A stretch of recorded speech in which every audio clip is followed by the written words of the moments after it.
High, আজ বানাবো খিচুড়ি। বর্ষাকালে খিচুড়ি কিন্তু একটা সবার কাছে প্রিয় খাবার। তার জন্য নিয়ে নিয়েছি দেখো 2 রকমের ডাল, মুগ ডাল, মসুর ডাল। আর দেখো একটা ভাজা মশলা। দেখো সবজির মধ্যে সোয়াবিন, আলু, কুমড়ো, গাজর নিয়ে নিয়েছি। আর দেখো এখানে আতপ চাল আমি নিয়ে নিয়েছি। এই চালে কিন্তু খিচুড়ি বেশ ভালো হয়। দেখো এখানে মশলার জন্য তেজপাতা, আদা, কাঁচা লঙ্কা, শুকনো লঙ্কা, গরম মশলা আর কাজু বাদাম নিয়ে নিয়েছি। দেখতেই পাচ্ছ। তোমরা যদি জানতে চাও কতটা কি পরিমাণ নিয়েছি তা কমেন্ট সেকশনে জানাও। তারপরে দেখো আমি এখানে আতপ চালগুলোকে প্রেসার কুকারে সিদ্ধ করে নিচ্ছি। 1-2 সিটি পড়ে গেলে তখনই বুঝে নেবে যে হয়ে গেছে, কারণ এই চালটাকে বেশি সিদ্ধ করার প্রয়োজন নেই, 1-2 সিটিতেই হয়ে যাবে। তারপর দেখো কড়াইতে তেল নিয়ে নিয়েছি আমি। দেখতেই পাচ্ছ তেলটা গরম হয়ে গেছে। এরপর আমি সোয়াবিনগুলোকে ভালোভাবে ভেজে নিয়েছি উল্টে পাল্টে। ঠিক এইভাবেই ভাজা হবে। দেখো তোমরা, আমি কিন্তু এখানে সর্ষের তেলটা একটু বেশি দিয়েছি, কারণ সোয়াবিন একটু সর্ষের তেলে বেশি লাগে। দেখো কেমন আমি ভেজে নিচ্ছি, ঠিক এইভাবেই ভাজতে হবে লাল লাল করে। তারপর দেখো কড়াইতে আমি আবার একটু তেল দিয়ে তেলটা গরম করে নিচ্ছি। তারপর দেখো আমি আলু দিয়ে দিচ্ছি। একে একে আলুগুলোকে আমি ছেড়ে দিচ্ছি। এখানে আলু একটু যত ভালোভাবে ভাজা হবে, আলুর গায়ে যত ব্রাউন ব্রাউন কালার হবে, তত কিন্তু আলুটা টেস্ট হবে। তারপর দেখো আলুটা একটু ভাজা হয়ে এসছে, আমি দিয়ে দিয়েছি এখানে গাজরগুলো ঠিক একই সাথে ভেজে নিতে হবে। এখানে তোমরা টাইম ওয়েস্ট করতে পারবে না, একই সঙ্গেই হয়ে যাবে, সময় বেঁচে যাবে। তারপর দেখো এখানে আমি কুমড়ো নিয়ে নিয়েছি। কুমড়োগুলোকে ভালোভাবে ভেজে নিচ্ছি। দেখতেই পাচ্ছ কুমড়োগুলো আমি একটু বড় সাইজের কেটেছি, তোমাদেরও ঠিক এইভাবে কাটতে হবে। তারপর দেখো আমি ডালগুলোকে ভেজে নিচ্ছি।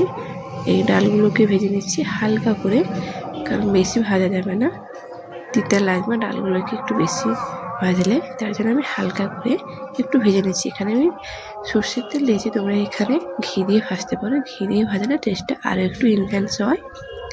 তারপর দেখো 2 রকমের ডালগুলোকে আমি প্রেসার কুকারে বসিয়ে দিয়েছি। দেখতেই পাচ্ছ ডালগুলোকে হালকা ভেজে বসাতে হবে সিদ্ধ। দেখো কড়াইতে তেল দিয়ে দিয়েছি আবারও আমি, দেখতেই পাচ্ছ।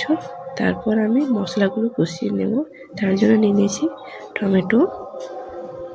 এখানে আমি 2টো টমেটো নিয়েছি, তোমরা এখানে পরিমাণ মতো টমেটো নেবে। টমেটোগুলো যতক্ষণ না নিচে থেকে জল বেরিয়ে আসে ততক্ষণ ভালো করে কষাতে হবে। দেখো এরপর আমি হলুদ নিয়ে নিয়েছি। তারপর আমি নিয়ে নিচ্ছি লঙ্কা। এখানে আমরা একটু বেশি লঙ্কা ব্যবহার করেছি, আমাদের বাড়িতে লঙ্কা একটু বেশি খাওয়া হয়, তাই জন্য আমি লঙ্কাগুলো আর একটু নিয়ে নিচ্ছি।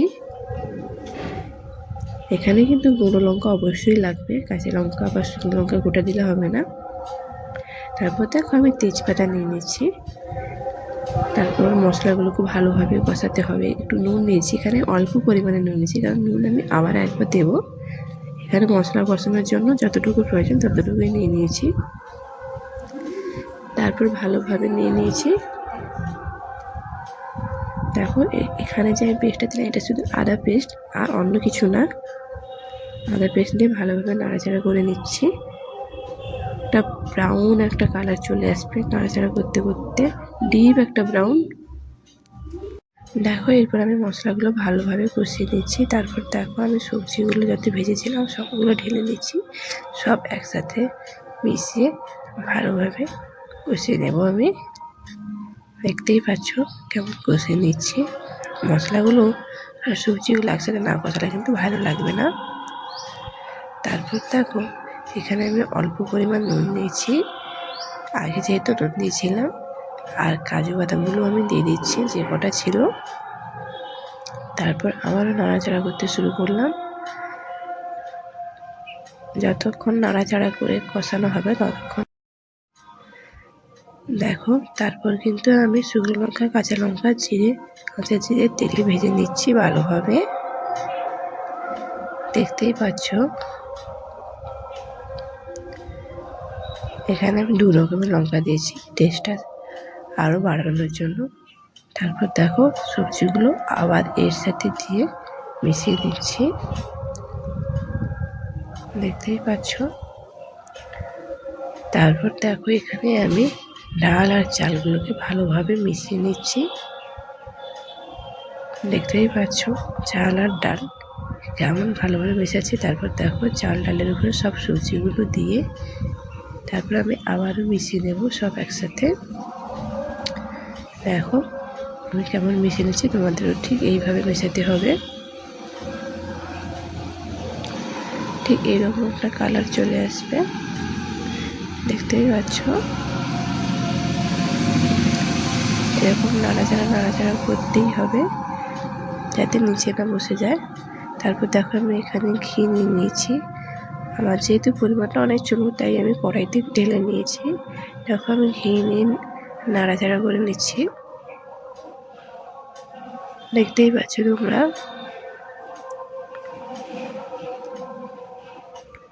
এখানে আমি আলুগুলো দেখছি সিদ্ধ হয়ে এসছে নাকি। তারপর দেখো ঘি আর একটা সিক্রেট মশলা জানতে হলে তোমরা অবশ্যই কমেন্ট সেকশনে কমেন্ট করো কী মশলা দিলাম। এটা না দিলে কিন্তু খিচুড়ির টেস্ট আসবে না, এটা কিন্তু অবশ্যই দরকার। দেখো আমি মশলাগুলো দিয়ে ভালোভাবে নাড়াচাড়া করে নিচ্ছি, দেখতেই পাচ্ছ।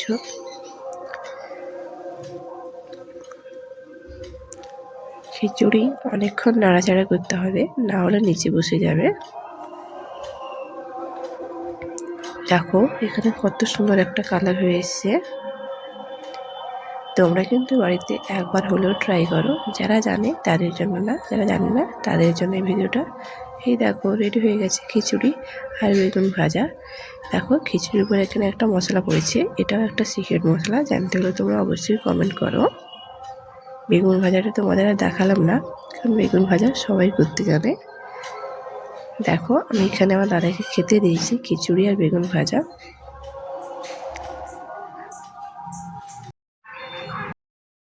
তোমরা চ্যানেলটাকে সাবস্ক্রাইব করার, লাইক, কমেন্ট